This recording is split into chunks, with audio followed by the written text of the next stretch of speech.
Hello, students. This is the second part of the poem Ode to the West Wind, written by P.B. Shelley. In the last video, we have read the effects of the west wind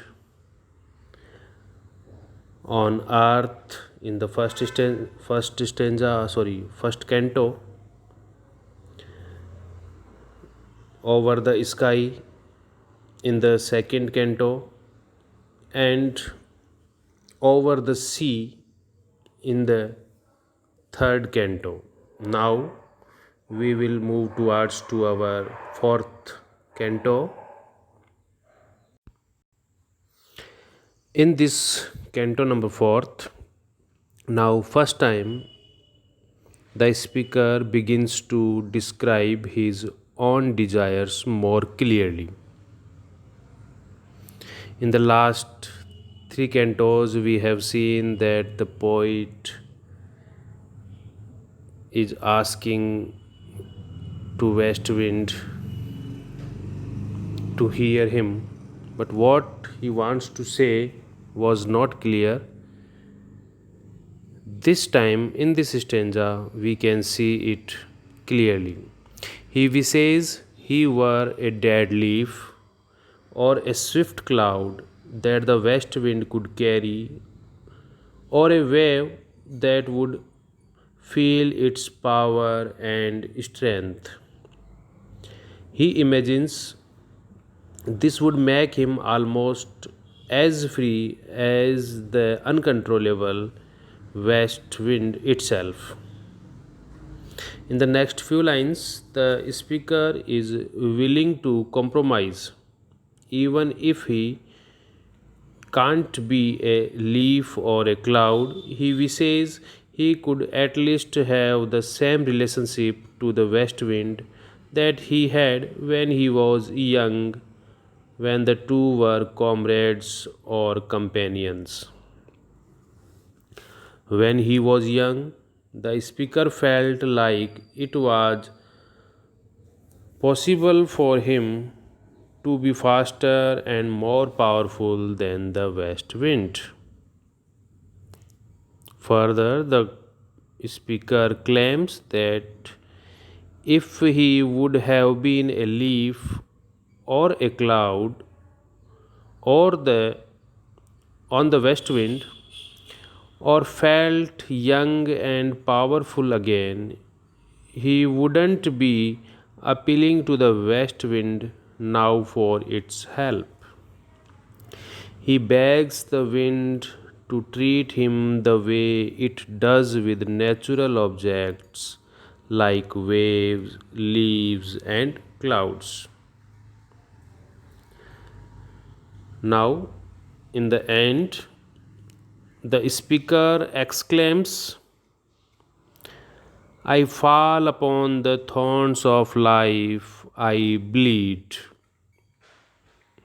He explains that the passage of time has waved him down and bowed, but not yet broken, his spirit, which started out tameless and swift and proud, just like the west wind itself. Now we are in our final canto, canto number fifth. Here in this canto, finally the speaker asks the west wind for something. He wants the west wind to turn him into its lyre.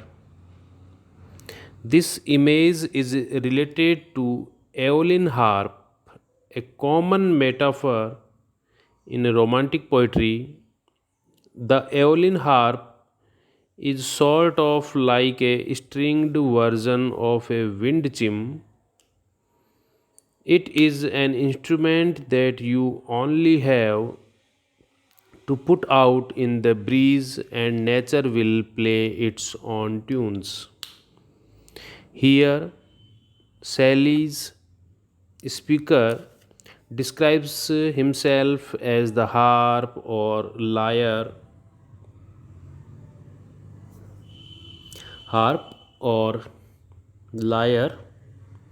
that the wind will play. He will be the instrument, and the west wind will play its own music on him, just as it does in the branches of trees in forest. That way, it won't matter that he is metaphorically losing his leaves. In the next few lines, the speaker and the trees of the forest are both decaying. The trees are losing their leaves, and he has been bowed down by life. But that doesn't matter. If the wind plays both of them as instruments, they will make sweet, melancholic, autumnal music. Now, the speaker changes tactics. Instead of asking the wind to play him like an instrument, he asks the wind to become him. He wants the wind's fierce spirit to unite with him entirely, or maybe even replace his own spirit. The speaker compares his thoughts to the dead leaves. Perhaps the west wind can drive his thoughts all over the world in the same way it moves the leaves, and they will become like a rich compost from which new growth can come in the spring. That way, even if his thoughts are garbage, at least that garbage can fertilize something better. Now, the speaker comes up with another metaphor to describe what he wants the wind to do his thoughts. And this one is not about fertilizer. He describes his own words, perhaps the words of his very poem, as sparks and ashes that the wind will blow out in the world. The speaker himself is the extinguished hearth from which the sparks fly. He is a fire that has not gone out yet, but is definitely waning or becoming weak.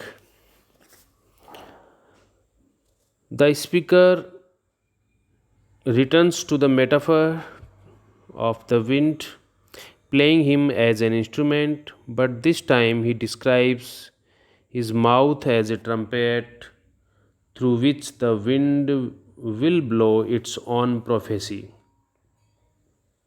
Now, the speaker ends by asking the wind a question that seems very simple. These are the very famous lines. If winter comes, can spring be far behind? In these lines, the poet is very optimistic and he is asking whether or not the death and decay that come at the end of something always mean that a rebirth is around the corner. That is the whole explanation of this very interesting poem. Hope you all got the idea and enjoyed the poem.